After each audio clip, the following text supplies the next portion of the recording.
तो आज मैं आपको सुनाऊंगा भगवान श्री कृष्ण और उनके मित्र सुदामा की कहानी।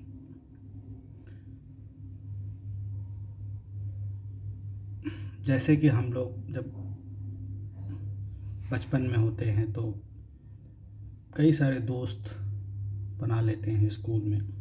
वैसे ही भगवान श्री कृष्ण के भी बहुत सारे दोस्त थे उनके गुरुकुल के समय में, जिसमें कुछ तो दोस्त थे, कुछ उनमें से एक पक्का दोस्त था,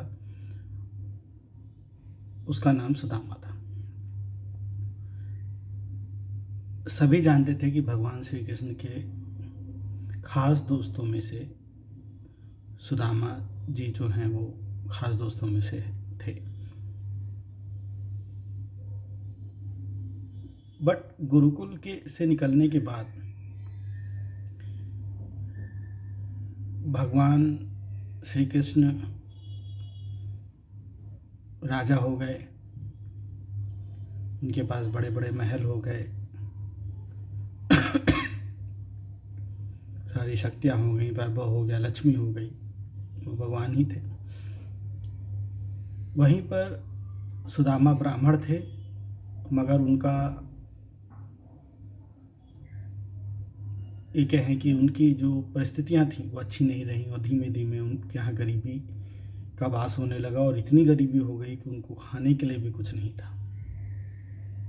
मगर भगवान श्री कृष्ण की तो चर्चा पूरे भारत में होती थी। सबको पता था कि हाँ, भगवान श्री कृष्ण जो हैं वो धर्म कार्य करते हैं, कल्याण कार्य करते हैं। जब एक दिन हद हो गई तो सुदामा जी की पत्नी ने सुदामा जी से बोला कि तुम तो बताते हो कि कृष्ण तुम्हारे साथ पढ़ते थे, तुम्हारे साथ गुरुकुल में थे, और तुम बताते हो वो आप तुम्हारे खास दोस्त थे। तो तुम, जब तुम्हारा दोस्त इतना बड़ा है, राजा है, तो तुम जाते क्यों नहीं? उसके पास जाओ ना और बताओ कि हम लोग किस परिस्थितियों में हैं, और वो जरूर कुछ ना कुछ मदद करेंगे और हम लोग को संकट से उबारेंगे। बट मगर ये लेकिन बड़ा ही मुश्किल होता है खास दोस्तों और पक्के दोस्तों के बीच में कि आप अपने दोस्त के पास जाएं शादी के बाद और उनसे कुछ मदद के लिए बोले, खासकर कि ऐसी परिस्थितियां हों जब आपके पास खाने को भी नहीं हो, रहने को भी नहीं हो और बहुत ही बुरे हाल में आप हों, तो बड़ी ही शर्मिंदगी महसूस होती है। बहुत कठिन होता है कि आप उस समय अपने दोस्त के पास मदद के लिए आगे बढ़ें।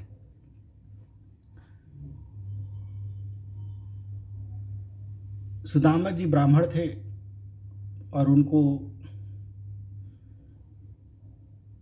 ये एकदम ही नहीं गंवा रहा था कि वो जाएं भगवान श्री कृष्ण के पास ऐसी परिस्थितियों में जब उनके पास कुछ भी नहीं है और वो वहाँ जाके मांगें और मदद की गुहार लगाएं।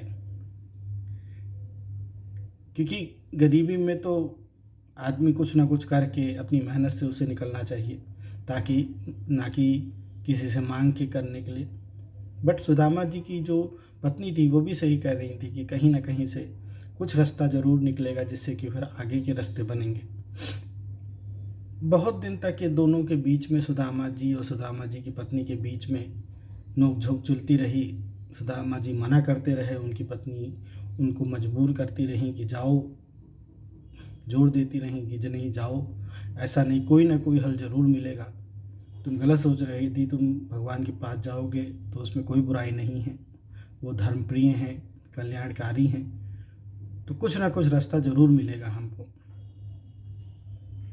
जब एक दिन हद हो गई तो सुदामा जी ने बोला कि मैं अपने मित्र के पास इतने दिनों बाद जा रहा हूँ, तो क्या है मेरे पास कि मैं अपने मित्र के लिए लेके जाऊँ?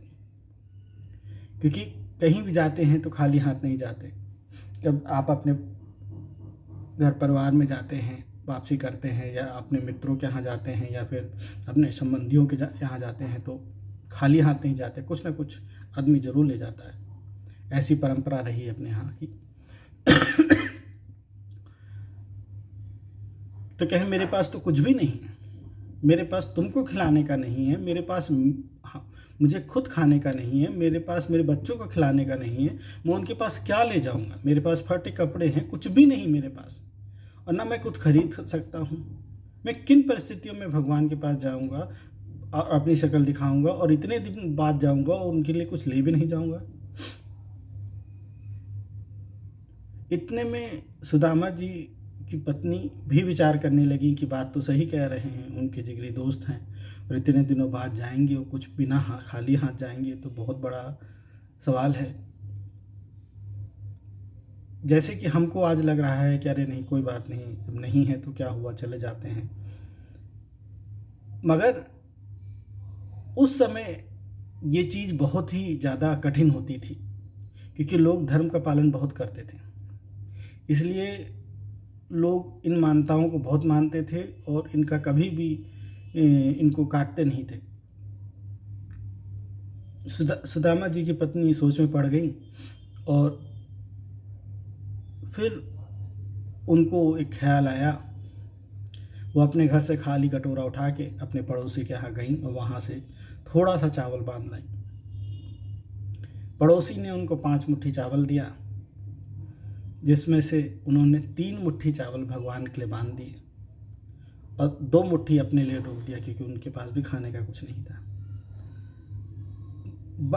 एक जिसे कहते हैं बिकट गरीबी थी, इतनी गरीबी थी कि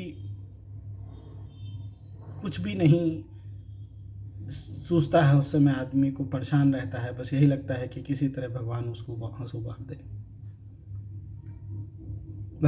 सुदामा जी पोटली में 3 मुट्ठी चावल बांध के भगवान की ओर चले, और हर एक कदम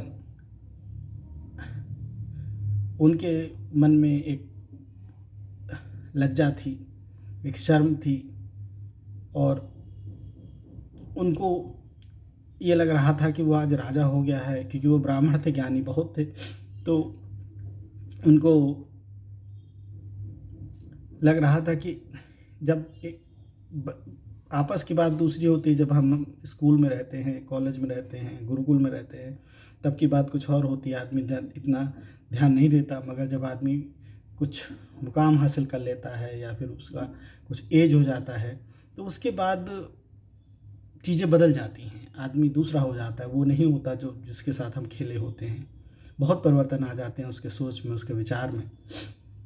तो यही सोच रहे थे कि वो इतना बड़ा राजा हो गया है और मैं उसके पास जाऊंगा, पता नहीं मुझे वो लोग बाहर से ही ना भगा दें, ऐसा तो ना हो कि कृष्ण मुझे देखे और मना कर दे कि मैं इसको नहीं जानता, या फिर देख के ही मुझे ना पुकारे, क्योंकि वो तो बड़े बड़े लोगों के साथ होगा और इतने अच्छे अच्छे कपड़े पहने होंगे, वो मुझे कैसे दूसरों के सामने जो है अपना दोस्त बताएगा। ये सब सोचते सोचते धीमे धीमे धीमे धीमे करते करते करते कदम बढ़ाते बढ़ाते वो जो है द्वारका पहुँचे, भगवान की नगरी में। और वहाँ जाके जो द्वारपाल होते थे उस समय, जो दरवाजे पर खड़े होते थे और कोई भी आता था उसका परिचय पूछते थे और उसी आधार पर उसको अंदर जाने को कहते थे या फिर बाहर रुकने को ही कहते थे। तो वो जब द्वार पर पहुँचे तो द्वारपाल ने कहा, हे ब्राह्मण, कहाँ जा रहे हो तुम? तो कहें कि और किससे मिलना है तुम्हें? तो कहें कि मैं सुदामा हूँ और मैं यहाँ से आया हूँ और मुझे भगवान से, श्री कृष्ण से मिलना है, मैं उनका बचपन का मित्र हूँ, तुम जाके उनको बता दो कि सुदामा आया है। द्वारपाल सोच में पड़ गए कि अरे ये तो इतना गरीब, इतना इसके पास कुछ भी नहीं है, भगवान का मित्र कैसे हो सकता है। अब थोड़ी देर इसी तरह आपस में बातचीत चलती रही और द्वारपाल का मन नहीं था बताने का, मगर सुदामा जी बार बार कहते रहे कि नहीं, मैं बहुत दूर से आया हूँ, एक बार भगवान को बता दो कि सुदामा आया है, वो पहचानेंगे ज़रूर, मुझे ऐसा लगता है। जब बार बार उनके कहने पर द्वारपाल को लगा कि नहीं, एक बार तो करना चाहिए, नहीं तो यदि ये बात सही निकल गई तो फिर भगवान भी गुस्सा होंगे कि वो आए थे और फिर मुलाकात नहीं हुई। ये सोच के वो गए, द्वारपाल गए और भगवान को बताया कि भगवान, एक दरिद्र ब्राह्मण आया है जिसकी बहुत बुरी हाल है और वो आपको अपना मित्र बता रहा है और अपना नाम सुदामा कह रहा है। सुदामा नाम सुनते ही भगवान वहाँ से भाग पड़े और नंगे पैर ही सुदामा को लेने अपने द्वार पर चले आए। सुदामा की हालत देख के भगवान जो है बहुत रोने लगे और उनको अपने साथ अंदर लाए। अंदर ला के उनको बैठाया। सबसे पहले उनके पैर धुले अपने हाथों से और उनके हालचाल पूछे। इतने में जब इतना दरिद्र ब्राह्मण और कहाँ भगवान श्री कृष्ण किसी के पैर धुल रहे हैं, इतने में भगवान की रानी आई और जब देखी तो उनको बड़ा ही विस्मय हुआ कि आश्चर्यचकित हुई कि ये कैसे, भगवान किसके पैर धुल रहे हैं, ये कौन आ गया है। पूरे महल में चर्चा होने लगी कि भगवान का कोई दोस्त आया है और वो बहुत दरिद्र है, अब भगवान उसके पैर धुल रहे हैं। ये बात रानियों तक पहुंची तो सारी रानी आके भगवान की देख रही थी। तो भगवान ने बताया कि ये मेरा दोस्त है सुदामा, हम गुरुकुल में साथ पढ़ते थे और आज ये हमसे मिलने आया है इतने दिनों बाद।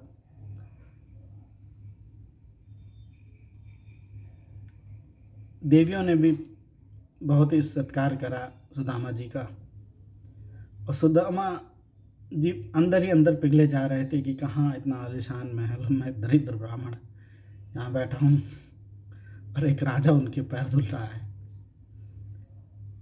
अपने आप में ही शर्मसार थे वो।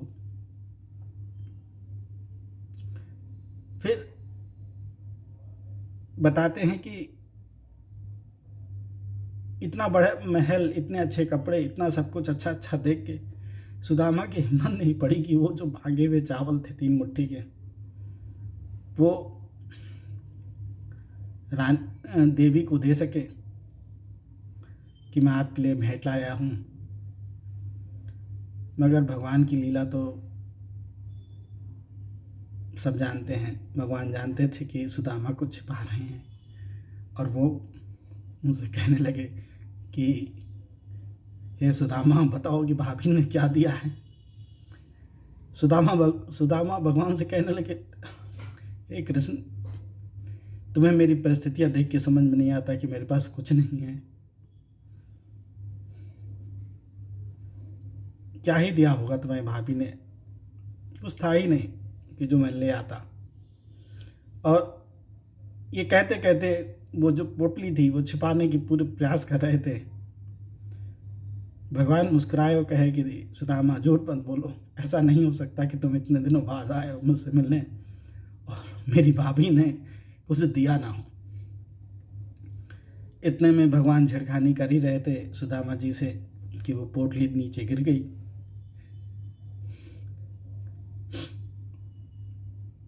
और भगवान ने अपने हाथों में उठा ली और कहने लगे कि ये देखो, मैं कह ही रहा था कि भाभी ने मेरे लिए कुछ भेजा होगा।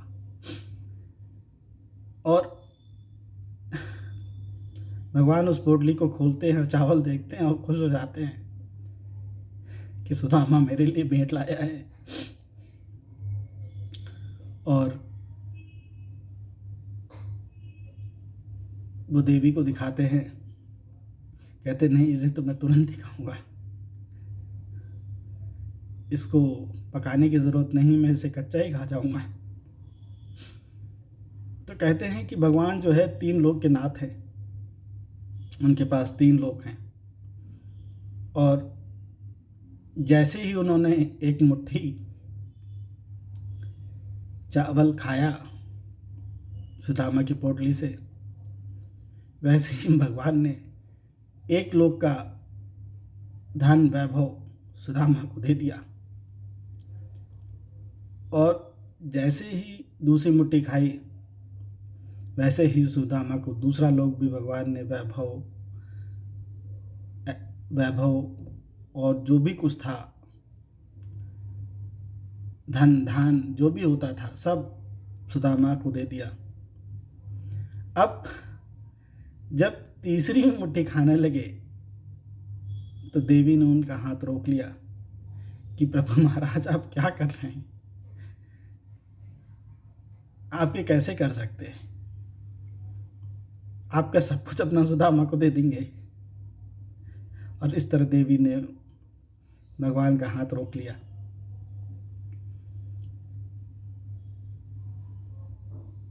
और भगवान ने 2 मुट्ठी चावल खा के 2 लोगों का वैभव धन दान सुदामा के नाम कर दिया।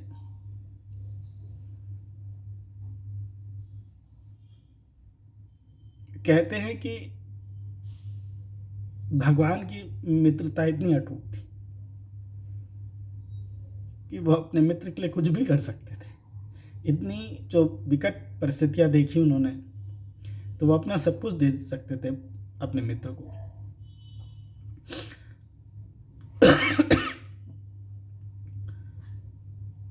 ये सब हुआ और सुदामा 1-2 दिन रहे,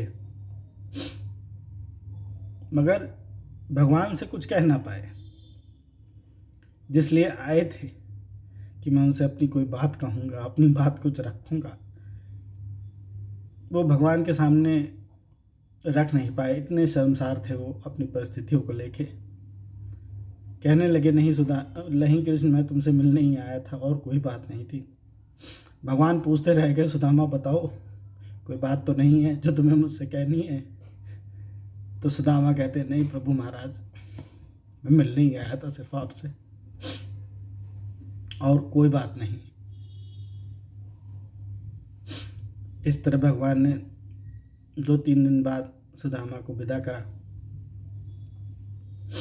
जब सुदामा अपने घर नगर पहुंचने लगे तो देखे कि उन्हें लगने लगा कि अरे मैं तो अपना रास्ता ही भूल गया। जिस रास्ते आया था मुझे लगता है वो रास्ता ही गलत है, मैं भटक गया हूँ। और पूरा नगर ही, जहाँ वो झोपड़ी और गांव होता था, वहाँ पूरा नगर हो गया था, बड़े बड़े महल हो गए थे, बड़ा व्यापार चल रहा था, लोग बहुत खुश थे, धन धान की कमी नहीं थी। ये सब देख के तो सुदामा समझ ही नहीं पा रहे थे ये हुआ क्या आखिर। तभी कोई जानने वाला सुदामा को देखता है और कहता है, अरे सुदामा। तो सुदामा जी उसको पहचान जाते हैं और कहते हैं, अरे तुम तो हमारी ही तरह एक कुटिया में रहते थे, एक झोपड़ी में रहते थे, एकदम से तुम्हारे पास इतना महल, ये तो 2 दिन में तुमने क्या कर डाला इतना। तो उन लोगों ने बताया कि पता नहीं, जब सोए और दूसरी सुबह आँख खुली तो हम लोग महल में थे, हमारे पास सब कुछ था, किसी चीज़ की कोई कमी नहीं थी। तो कहें, अच्छा मेरा घर कहाँ है? तो उन्होंने बताया, एक बहुत बड़ा सा महल दिखाया, कहा कि वो तुम्हारा घर है। क्या मेरा महल इतना बड़ा कैसे हो सकता है? मेरे पास तो पहनने को भी कपड़े नहीं, चप्पल नहीं मेरे पैरों में, और मेरा घर इतना बड़ा कैसे हो सकता है? तो उन्होंने कहा, ऐसा है कि सबके साथ, जो भी यहाँ रह रहा था सबके साथ यही हुआ। सबकी कुटियाएँ जो हैं वो एक महलों में बदल गई, धन धान की कोई कमी नहीं, खुशियों की कोई कमी नहीं, खेत लहरा रहे हैं, सब कुछ अच्छा है, सबके पास गाय हैं, सब कुछ है, दूध दही की कमी नहीं है, सब कुछ रातों ही रात चेंज हो गया। ये सुनकर सुदामा अपनी घर की ओर बढ़ते रहे मौन होकर, और घर पर पहुँचे तो अपनी पत्नी को देखा सोने से सज्जित, खूब अच्छे अच्छे कपड़े पहने महल में, और खूब खुश थी, सुदामा का इंतजार कर रही थी। सुदामा जी बोलते हैं, अरे तुम्हें क्या हुआ, तुम एकदम से कैसे इस तरह हो गई? तो उन्होंने सुदामा जी की पत्नी ने उनको सब कुछ बताया कि जब हम सुबह उठे तो हमारे पास सब कुछ था, धन धान जेवर गाय बछिया सब कुछ था। देखा, मैं कह रही थी ना तुमसे कि तुम भगवान के पास जाओ, भगवान हमारी ज़रूर सुनेंगे। इतने में सुदामा जी को आंसू आ गए कि बिना ही कुछ कहे भगवान ने उनकी सुन ली। भगवान सब जानते थे, मैं फिर भी कहते रहे कि सुदामा तुम्हारे मन में कुछ हो तो बताओ, कुछ हो तो तुम्हारे मन में बताओ। अब यहाँ उनकी लीला ये थी, सुदामा जी की पत्नी उनको हाथ पकड़ के अंदर ले जाने लगी। वहीं पर सुदामा जी ने हाथ जोड़ लिया कि ये महल मेरे लिए नहीं है, मैं जहाँ रहता था उस कुटी में ही रहूँगा। और वो अपनी कुटी में ही चले गए, एक अलग कुटी में चले गए जहाँ पर वो अकेले रहते थे। उन्होंने ये धन धान लक्ष्मी वैभव सब कुछ छोड़ दिया।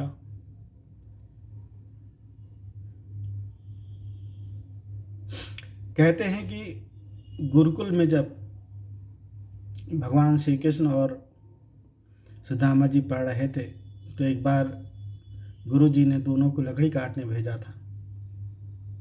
क्योंकि जंगल दूर था तो एक पोटली चना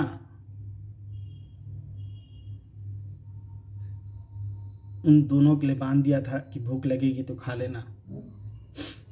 बीच में बारिश होने लगी, ये लोग लकड़ी काट नहीं पाए। और फिर जब बारिश थमी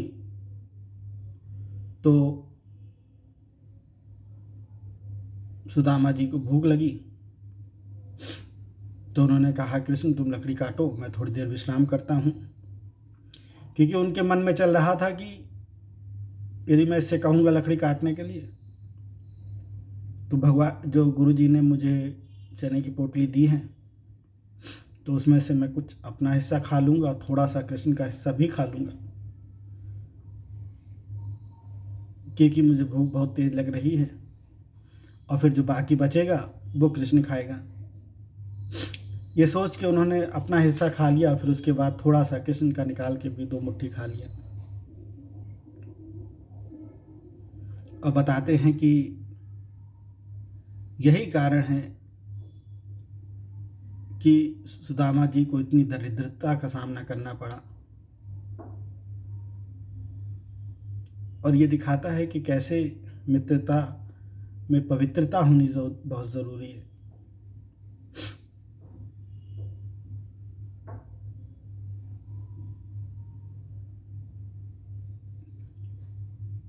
आज की कहानी में इतना ही। धन्यवाद।